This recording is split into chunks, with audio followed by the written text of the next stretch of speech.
Sandal পাইতো না, তাহলে কি করু? বালিশ বানিয়ে হিটান দেবো। হিরো তুমি যে একটা সুপারভাইজার।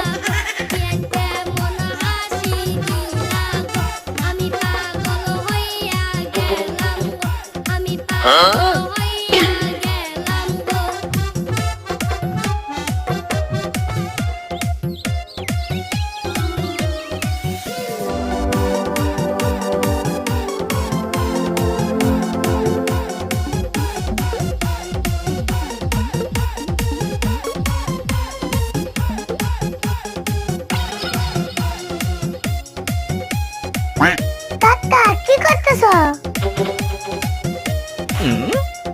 দোষ না, স্যান্ডেল ছিঁড়েছি। এই 22 বছরের স্যান্ডেল আর কত সিলাইবে? এক জোড়া স্যান্ডেল কিনারো না। না রে, স্যান্ডেল জোড়া কিনাই ঢুকছিলে, মাত্র 2